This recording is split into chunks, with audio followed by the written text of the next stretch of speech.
Welcome to the Church Online Campus. We are so glad you're joining us. If at any time during the message tonight you have a question or you'd like to connect with us, go ahead and join our live chat to the right of the screen. One of our online hosts will be more than happy to talk with you.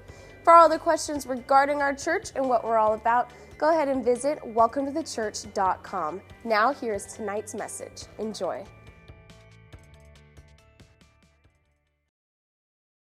Well, I recently went on vacation, and it might seem like I did this on purpose, but while I was on vacation, there was a massive remodel project here at the church and the kids. And I promise it wasn't strategy on my part. I didn't get out of Dodge as soon as the hammers were pulled out. But I was gone, and when I came back, everything looked different over there. And I was really excited about it. In fact, I kind of got into the spirit of remodel myself. And me and my team were talking last week, and I said, guys, we spend too much time here in the office. I spend too much time in my office to not be comfortable in my own office. I said my walls are this boring gray color that when I walk in, it like sucks the creativity and the fun right out of me, and I want to do something about it. So this last week, I kind of got I got my painting clothes on, and I decided I'm going to go in and repaint my office.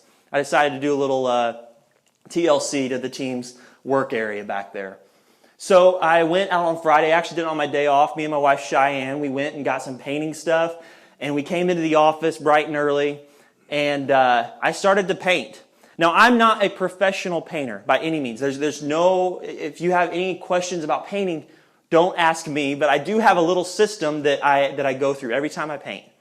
The first thing I do is I do the center of the wall first, the fun part. I roll on the main color, and then I do all the edge and the trimming and the boring stuff after that. That's kind of my system. I have that, written down. That's how Jordan paints a wall. And when I do this, and when I did this last weekend, I realized something about myself. I got in there and I started rolling on the paint, and for the first hour, I was having a blast. It was awesome. I got in there and I started to paint the wall orange. And I'm thinking, oh my gosh, very quickly I started to feel more creative. My room was changing very fast, and I started to paint on this, and it went from boring gray to dull gray to this vibrant orange color, and I started to feel more creative. I want to have a meeting right now. I might as well. I got an orange wall, and it's going very quickly. It's changing quickly. It's progressing quickly. It's improving quickly. And then something happened. I had to do the detail work. I got the center done, and it was all done. But in order for me to have an orange wall completely finished, to have the product that I wanted, there was part of the process that I didn't like. And that was the detail work. And I'm afraid of heights, okay? I don't like heights. And one of the things I had to do was I had to get up on a stool like this, and I'm like my legs are shaking, and I'm trying to tap these like little things in the corner. And I didn't listen to my wife and there's a smooth edge painter thing you can get. And I'm cheap, and I didn't want to spend the extra $2 on that, so I got sponge brushes, and I was getting paint everywhere, and I was really mad, and I said some bad words, and I shouldn't have, but I did. And anyways, I learned something about myself this weekend. I don't like details. I'm not a detail guy. I learned that I'm a product guy. I like the end product. I walked into my office with gray walls, and I could close my eyes and imagine walking into my office. My desk is here. My cool furniture is here. The wall is orange. It smells like tobacco cedar. That's the little scent thing I got in there, and it smells awesome. But then I'd open my eyes, and it's not that way yet. I'm a product person, but sometimes I don't like the process that the product requires. There's certain parts of the process. In order to get what I want, there's certain things I have to do that make me uncomfortable. There's certain things I have to do. In order to have a completely orange wall, I have to do multiple layers of painting. I can't just paint one coat on. I can't leave the edges untrimmed. I've got to do a little bit of tedious detail work on the edges.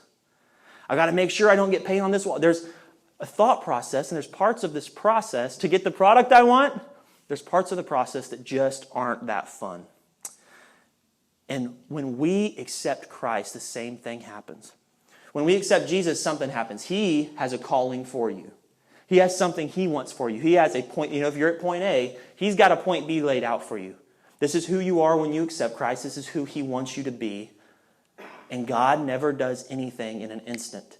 there's always a process. He works in processes. And so when you accept Jesus, you say, yes, Jesus, I want to be who you want me to be.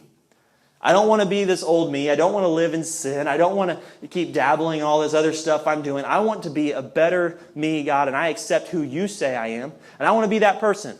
Well, in order to get to where Jesus wants you to go, there's a process. A lot of times when we first get saved, and I've seen this probably, I don't want to exaggerate, I've probably seen it 50 to 60 times since I've been working in ministry. Someone will come to Jesus for the first time. And this area, this is the honeymoon phase of being saved. Okay, and now we're rolling on orange paint. And it's quickly going from center gray to vibrant Jesus freak orange. And all of a sudden, I strictly listen to Spirit 88.9. I don't listen to anything else. And I haven't cussed in 3 hours. And things are going pretty good. I feel like a new man. I'm completely different. Jesus has completely changed me. I'm not even the same person. Life just instantly got better. Then work gets stressful. Then you get in a fight with a family member or a spouse. And life isn't perfect. And now you're thinking, oh my gosh, I got saved though, because Jesus was supposed to make everything completely perfect in my life. I'm either supposed to be able to walk through problems without an issue or not have any problems at all, right? I mean, I got saved. I'm with Jesus now. Life's supposed to be better. And sometimes life just isn't that good to us. There are parts of the process from going to point A to point B. There's parts of the process of walking with Jesus. Sometimes that just aren't that fun. It's not that fun, but it's important. In order for us to have a functional faith, to be a devoted disciple of Jesus, it's important that we follow Jesus, that we are devoted to Jesus, even when it's hard.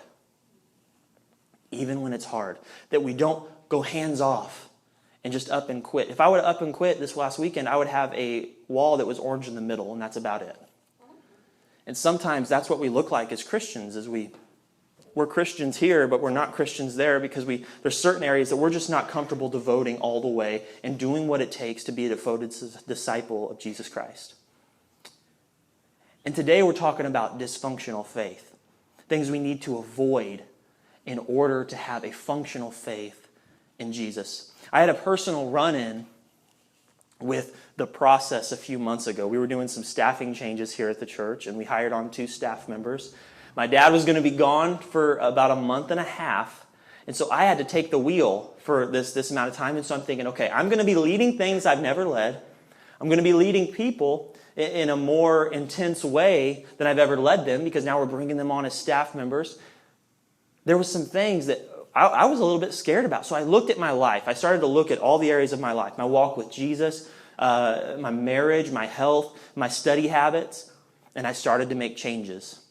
Okay, what needs to change in my time with Jesus? What needs to change in my marriage? What kind of husband do I need to be in order to be a great leader to these people? Because if I'm not the real thing, I can't expect them to be. So, one area of my life that needed an overhaul was my health. I had very, very bad health habits. My eating habits were awful. It was, late night Taco Bell runs and waking up at 9 a.m. and, well, you know what, T-Bell for breakfast, so let's do it. That was me. And I had bad eating habits. And then I looked at myself and I'm thinking, being in ministry, you don't have to run a lot. Like, you're not very active. You're not forced to be active. So my lifestyle actively, I was very unactive. I didn't run, I didn't exercise, and so there's certain things where if I'm going to be on my game, if I'm going to have energy when I walk into the office with my team members, if I'm going to be able to encourage them to be on time, wake up early, have their study time with Jesus, I need to make sure I'm on my game. So I decided to physically change some things, change the way I ate. And I also decided tomorrow morning I'm going to get up and I'm going to run a mile. The next day I'm going to get up and I'm going to run a mile.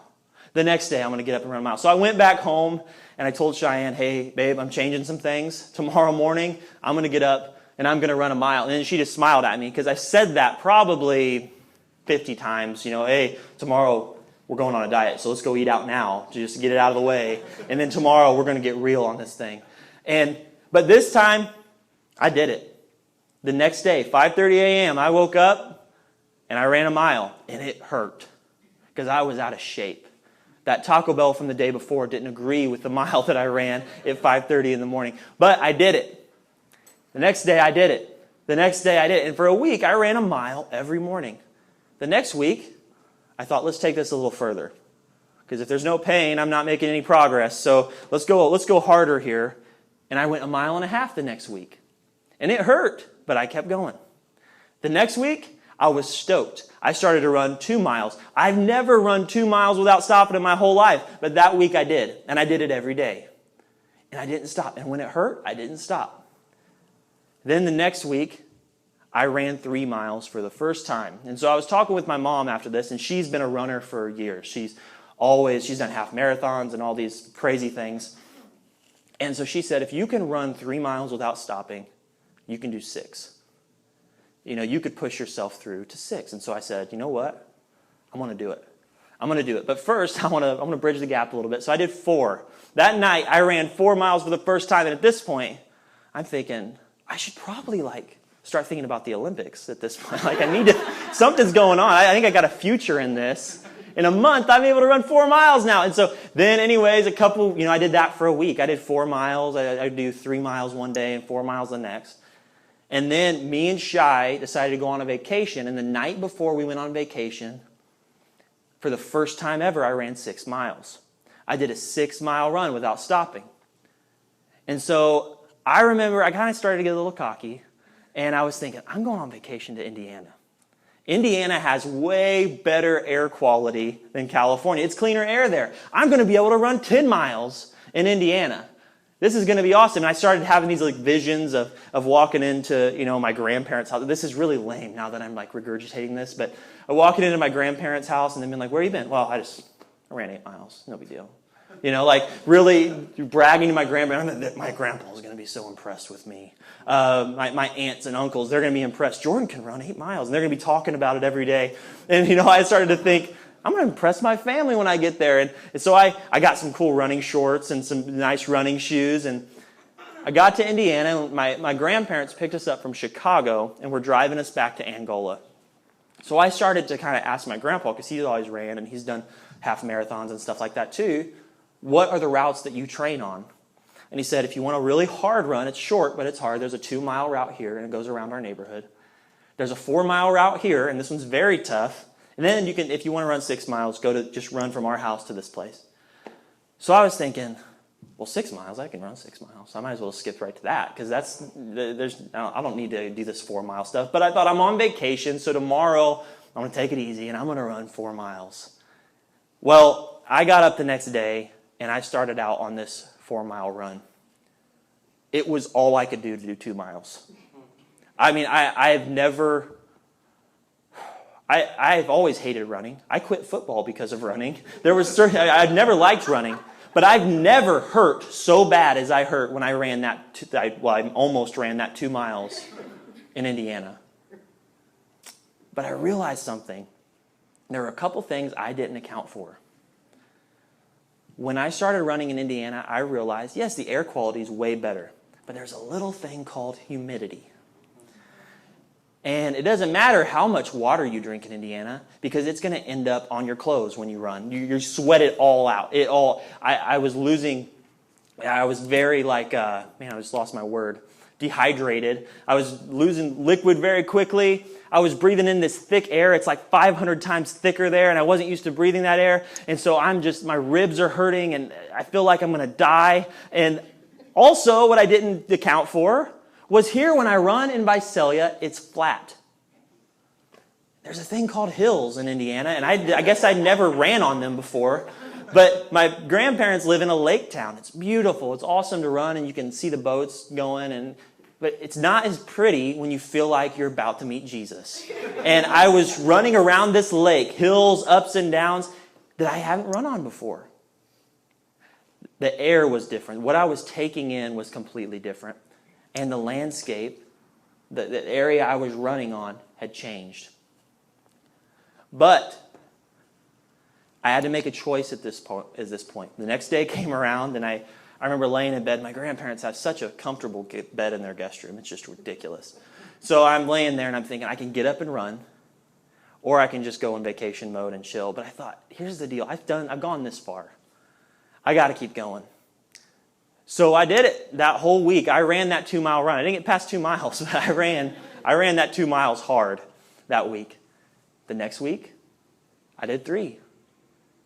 The next week, I got a 4-mile run, and I did that tough 4-mile run that my grandpa was talking about, and he wasn't lying. It was ridiculous. I felt like I was going to lose it, and everything was hurting again. And then the last day of our trip in Indiana, I ran 6 miles there.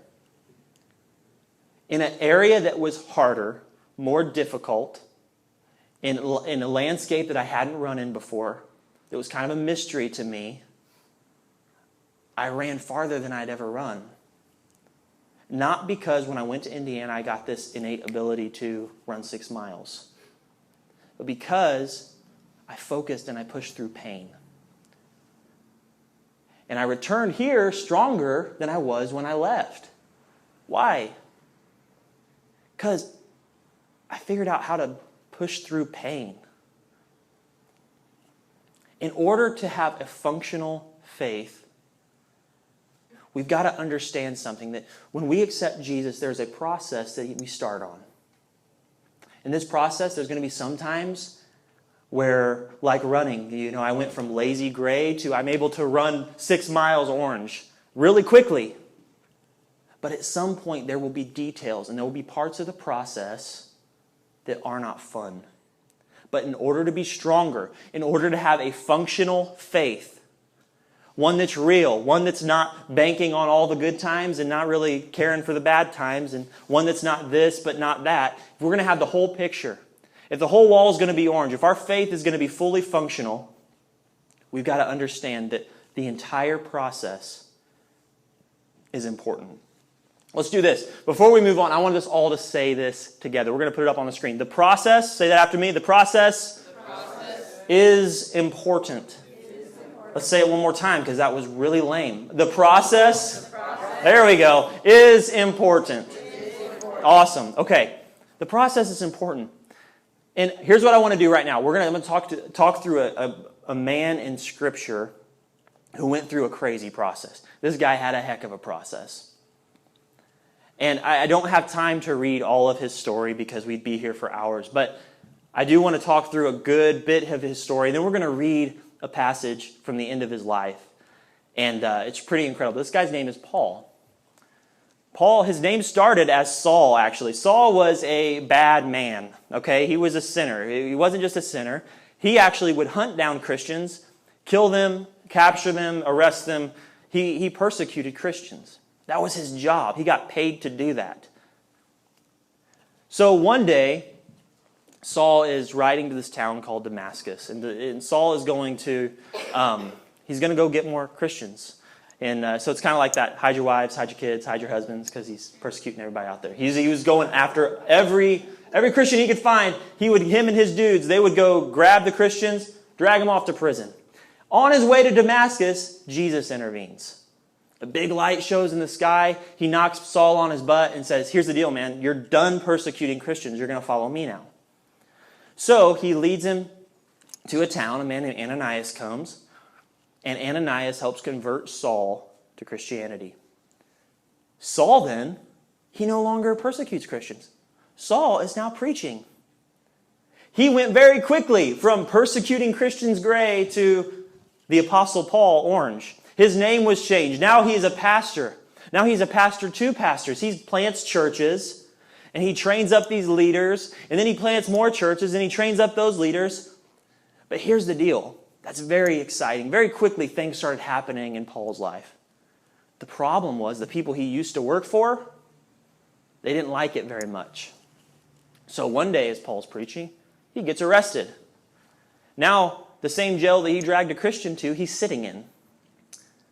Then he gets out. God intervenes and he escapes. But he has to go preach again.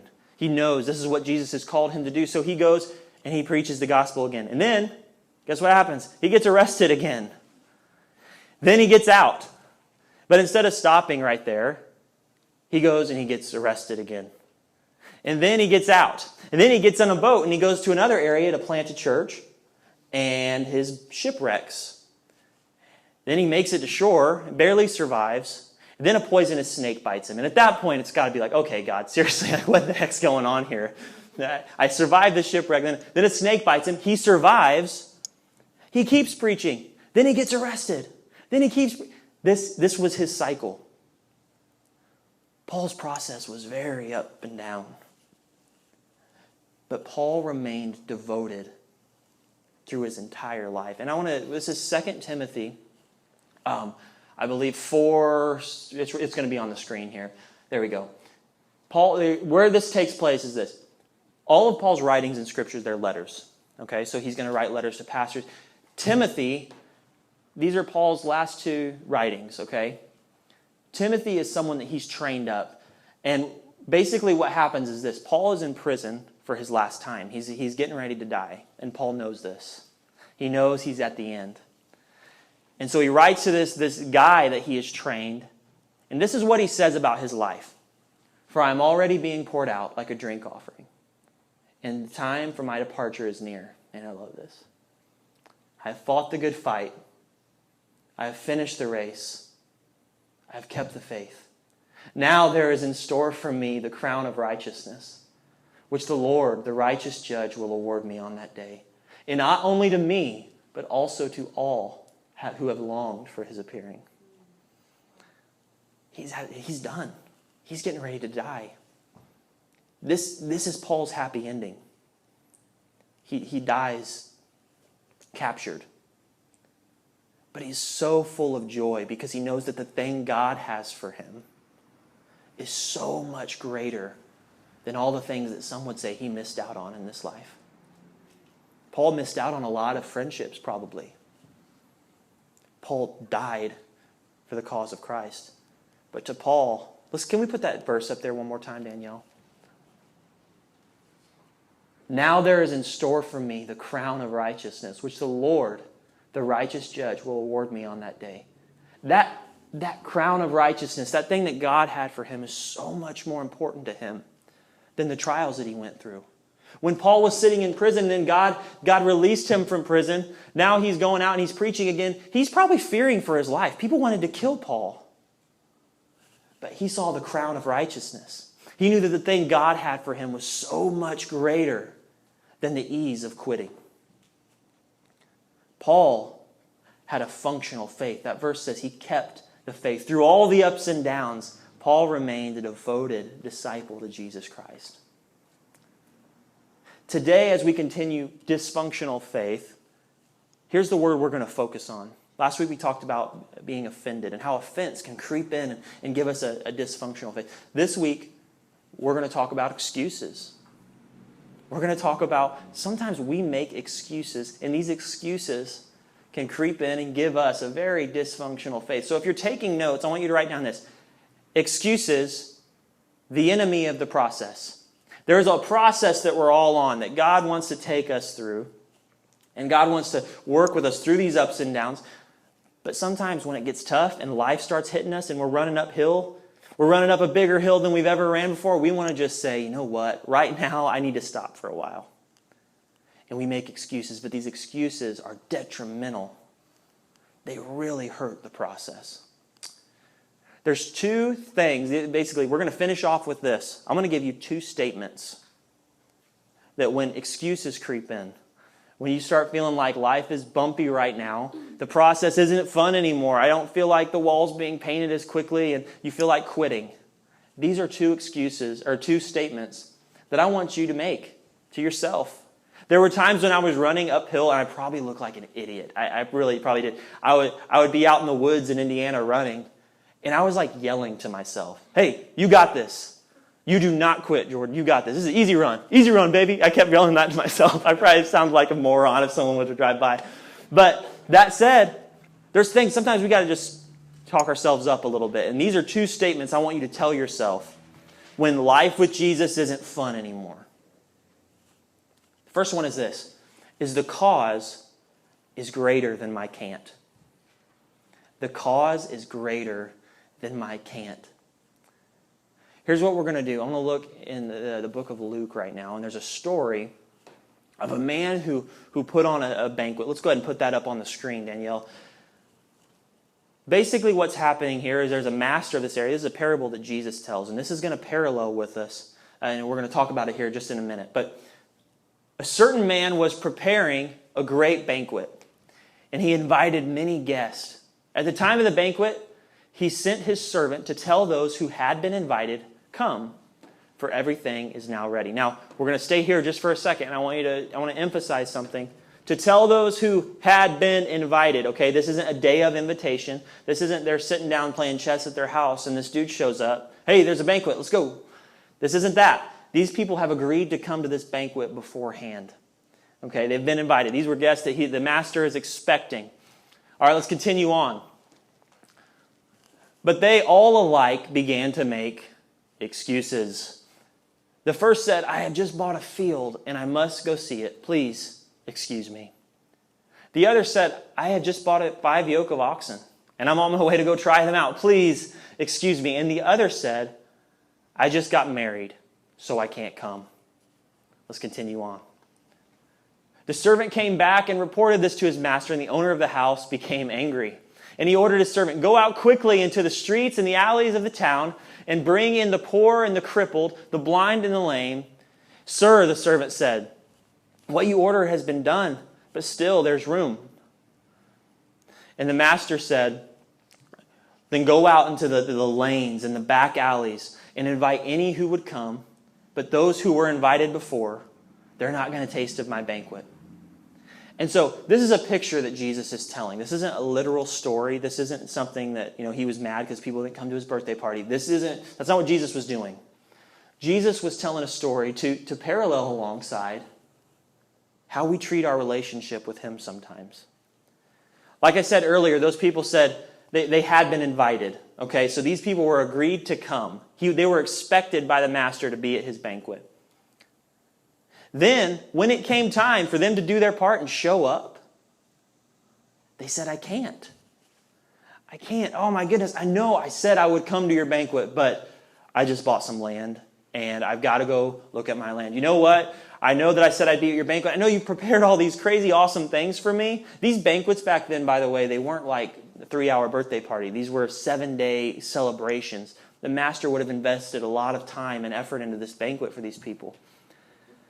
And when it came time for the banquet, the second guy said, "I just bought a bunch of oxen, and I can't make it. Sorry. I got to go look at these oxen and make sure they're cool."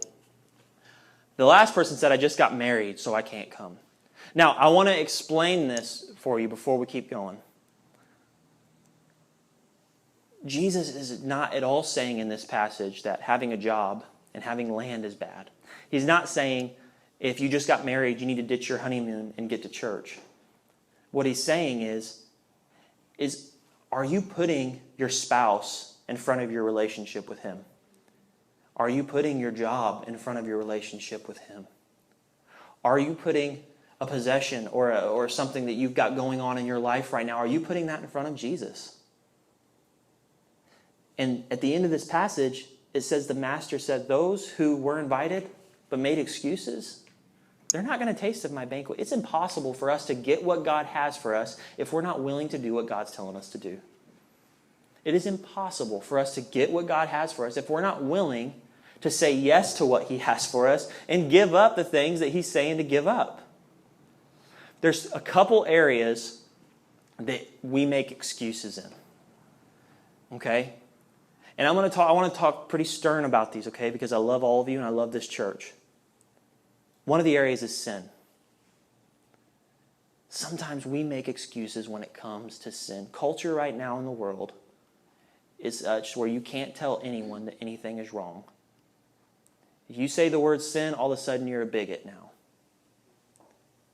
But as followers of Jesus, if we are going to be devoted disciples of Jesus Christ, when we say, yes, I will come to your banquet, when we decide to paint the wall orange, there are certain things that we have to say no to. This is one of the hardest areas, and I'm not a father, but I've seen this a lot.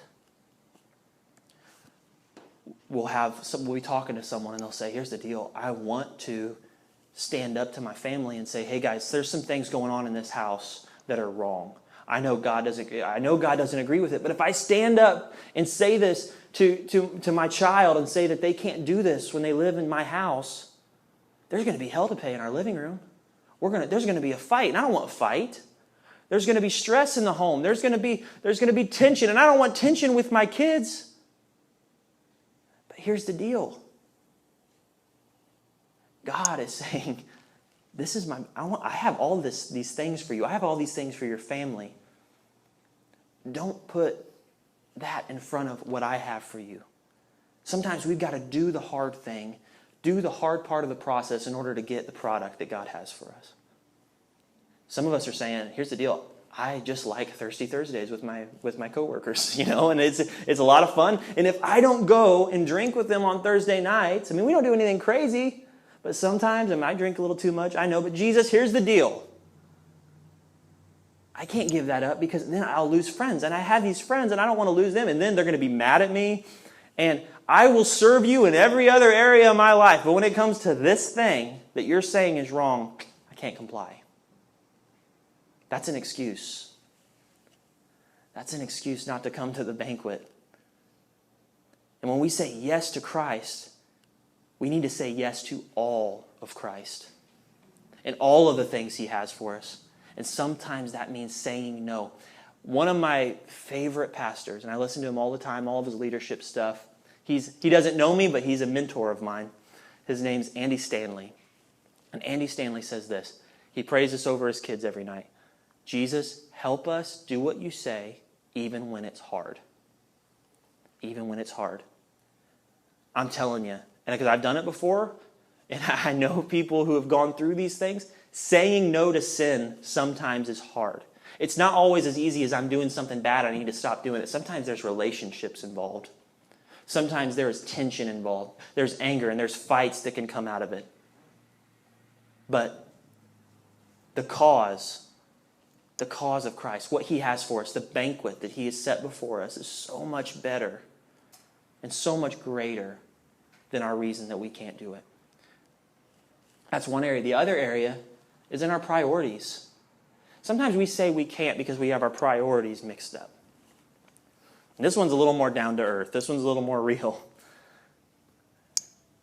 Sometimes we want to follow Jesus but in order to follow Him, I'll always be straight with you. You got to read the Bible. And sometimes I can't read my Bible because my schedule's so crazy right now and I get busy and I'm tired and I want to read the Bible when I'm tired. That wouldn't even be right. And so now we start saying I can't to things that we need to be doing because of our schedule. But God is saying, and through this parable that Jesus tells, this guy had just bought a big thing of land. That's an important deal. I'm not saying at all that this guy's land that he purchased wasn't important. But the master was angry because the guy put the land in front of him. This guy said, yes, I'll be at your banquet, but my land's more important. And sometimes we say, Jesus, yes, I want to be a devoted follower of you. I want to have all the things that you want to give to me. I know you've prepared this life for me, but I just don't know if I can set this time aside to do what it takes to be a devoted disciple of you. It's very important that in our priorities that we don't say we can't. And the other thing is just with our time. Sometimes we place our time and our families and the things that we have in our possession, we place them over Jesus. This is one of the hardest things I've had to do. I love my wife with all my heart. Our little baby that's coming in January, I love that guy with all my heart already. Never even met him yet. But they do not hold a position higher than Jesus in my heart. My time with Jesus, no matter what happens in the day, I will have my time with Jesus every day. If there comes a time in my home where me and Shai are talking and we're thinking about doing this, and we're like, I just don't know if that agrees with what we believe when it comes to our relationship with God, we don't do it. It doesn't matter if just because it's not a bad thing doesn't mean it's the right thing. And sometimes we have to set things aside as a couple and as individuals in order to have what Jesus has for us. So I'm going to move on here, but I just want to encourage you that the cause What you've said yes to when you raise your hand or when you say the prayer, or when you say, Jesus, I want you to be a part of my life and I want to walk according to what your word says, that cause is so much greater than your reason you can't participate fully. So man, go all in. The cause is greater than your can't. Let's move on. The next one, and I like this one. This one gets me excited. Our example has overcome our inability. Our example has overcome our inability. When I was running in Indiana, this was pretty cool. I really like this story. Norby Lara, how many of you guys know Norby? He's a guy who attends here at the church. Really great guy. Around August, we started Let's Talk at the Park. And the first night at Let's Talk, I was in Norby's group. Me and Shai were in Norby and Priscilla's group. And Norby told this story of a run that he had ran. I think that's the correct way to say that. And it was crazy. It was the Spartan races are owned by this one guy. And this guy every year will do a massive Spartan race on his property. And this Spartan race is 60 miles in 3 days. 72 hours, 60 miles. That's a lot of running. And when I hear that, instantly I think, I can't do that. That's above my running pay grade. That's a little out of my league. But Norby told this story to me about how he ran this. And he was talking about the different pains that he went through and how he was running next to these guys, and there were grown men like almost breaking down because of the pain they were going through, but they would not quit. They wouldn't stop because the cause of like getting to that finish line and seeing the people waiting for them at the other side was so much greater than the pain they were going through. And while I was running in Indiana, doing that 4-mile run, it was my first time doing the 4-mile run. I felt like I was going to just drop. I thought I might pass out, actually. And I was running, and my legs were hurting really bad, and my ribs were feeling like they were just going to fall off. I don't know if that's possible, but I was hurting pretty bad. But I remember thinking about that story that Norby told. And it was really encouraging me because I'm running and I'm hurting really bad. But I was thinking, Norby's just as human as I am. He's got blood going through his veins, and that I know of, he doesn't have any sort of superpowers that allow him to defy the laws of nature. So if that's so, if Norby can do that, if he can overcome pain of running 60 miles in 3 days, then I can sure finish this 4-mile run. No matter how much it hurts. No matter how bad my ribs and my lungs are hurting right now. No matter how bad my legs hurt. My example, Norby, he'd already overcome 60 miles. That's so much greater than the 4 miles I was running. I could push through and finish this 4 miles. Our example, he's overcome our inability. And our example isn't Norby, which he's a great example. He's a great guy. Our example is Jesus. And in John 16:33, Jesus says this. Jesus did ministry on the earth with a group of men called his disciples. And at the end of his ministry, he's getting ready to die. He's getting ready to die for all of our sins, all of our sickness, all of our pain. He's getting ready to take all of that on. And he says this. He's at dinner with them, and he says, I have told you these things so that in me you may have peace. In this world you will have trouble. But take heart. I have overcome the world. Again, when we say yes to Jesus, we're at point A and we're trying to get to point B. We know that there's a point B that he has for us. A banquet, or in Paul's case, like he said, the crown of glory. What is the thing that Jesus wants to take us to? But in that process, there will be ups and downs. There are going to be hills that we have to run up, and we're hurting, and I got to go to the bathroom, and I wish this run was over. That kind of stuff. There's going to be a lot of hardship. There's going to be a lot of cutting corners with the little foam paintbrush that I shouldn't have bought. There's going to be a lot of stuff like that. But take heart, because I've overcome the world. I've overcome it. It doesn't mean that your hurts don't hurt. It means that with Jesus, your hurts can't stop you.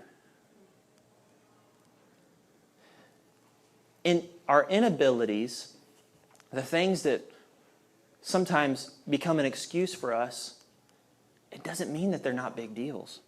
Sometimes some of us have hurts that kind of deter us from going all in with Jesus. We have offenses. We have things that maybe a leader that you served under said something that hurt your feelings, and you still carry that with you. So it's hard for you to go all in and really be that disciple of Jesus that you want to be, because I just don't know if I can go through that again. Some of you guys have had hurts in the past in relationships, and there are things that you still weigh you down, and so you just can't quite go all in and fully devote yourself to Jesus because of a hurt you have.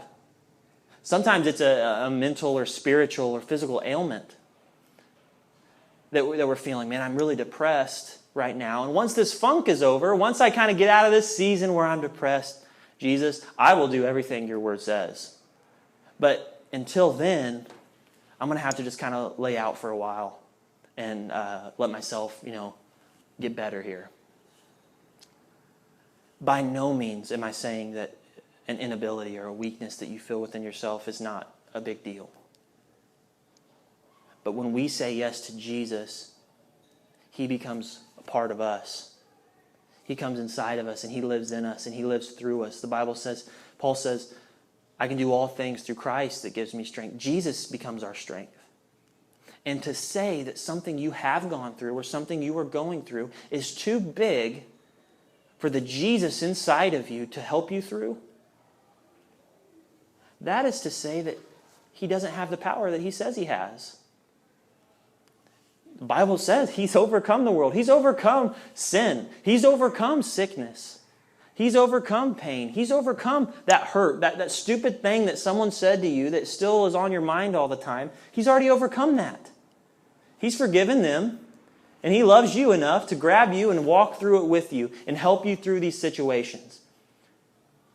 Don't let an inability or a weakness you feel within yourself become an excuse not to fully devote. I don't know what fully devoting to Jesus looks like for you. For everyone, it's different. Some of you all need to serve in the church. This is a tough one. Some people need to start giving and obeying God with their tithe. Some people need to forgive somebody. Some people need to get over a temptation that you're having and a sin that's in your life and really start walking in full obedience to Jesus. I don't know what fully devoting looks like to you. But anything less than full devotion is dysfunctional faith. And I know that this message wasn't rainbows and butterflies today. I know that it wasn't a Zig Ziglar, you can do anything you want type of a speech. But I love this church too much to do that today. I love you guys too much to do that today. This is my life. I come in here, I meet with my team, and we figure out how can we bring Jesus to people better? What do we need to talk about to put Jesus right in the laps of people? And this is where we're at. We need to fully devote to Jesus Christ. And I don't know what that looks like for you, but I just want you to know, and I want to encourage you, that the process is important. Let's all say that one more time. The process is important. You are all on a process. I don't know what your process looks like right now, but you're in a process. And in that process, when it gets hard, when you got to paint the corners, just remember these two things. The cause, the crown of glory is so much greater than your can't. And your example, Jesus Christ, He's already overcome your inability. I don't know what that is for you. But He's overcome it, and He can walk through it with you. Jesus is not an eraser. He's a shield. He doesn't erase problems. He stands in front of you and helps you walk through them. So let's all do this. Let's all stand up on our feet. And before we go, I know I'm a broken record, but we're going to say those three things together, and then we're going to dismiss and go eat some lunch because I'm hungry, okay? So here we go. One more time. The process is important, and the cause is greater than my can't, and my example has overcome my inability. All right, I love you guys. You guys have a great week. Thanks again for joining us at the Church Online. If you'd like to give towards the church, go ahead and press the Give button at the top of the screen. For all other questions, comments, or prayer requests, email us at info@welcometochurch.com. Have a great week.